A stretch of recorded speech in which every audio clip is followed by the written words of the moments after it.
So I sign in.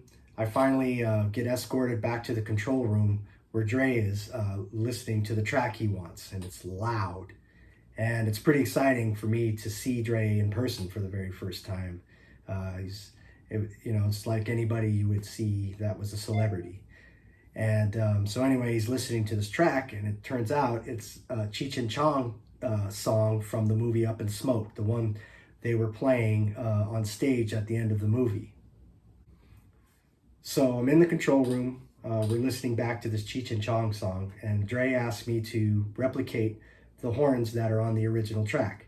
So this is my first job working with Dr. Dre, and what would be many, many more times exactly the same procedure I would be doing for him. I would be taking tracks and just taking down the original horns, copying them, replicating them, transcribing them, and then re-recording them for the new track that he would use for an artist.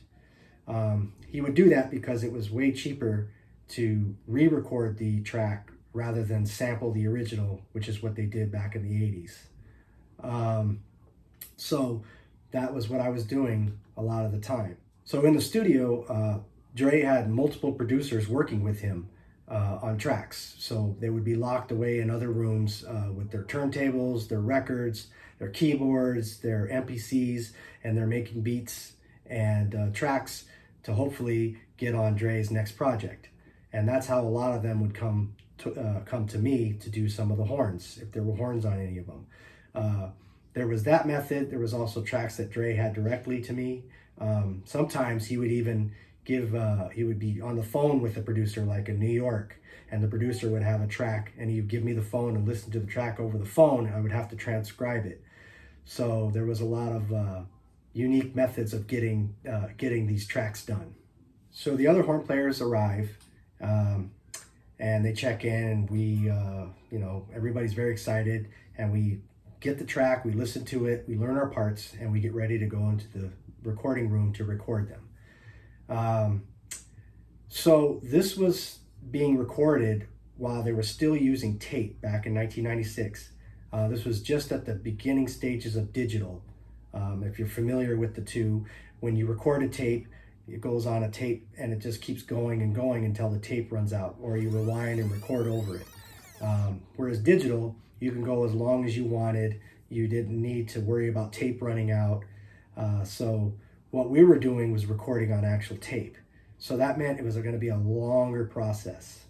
Okay, so we're recording this section of the Cheech and Chong song, and we're basically just doing the same section over and over again, repeating it and just recording nonstop, which was pretty tough because that section had some pretty high trumpet parts and trombone parts, and it was pretty taxing to keep the horn on your face for a minute straight playing these sections over and over again, which is what they did because it was tape, it wasn't digital.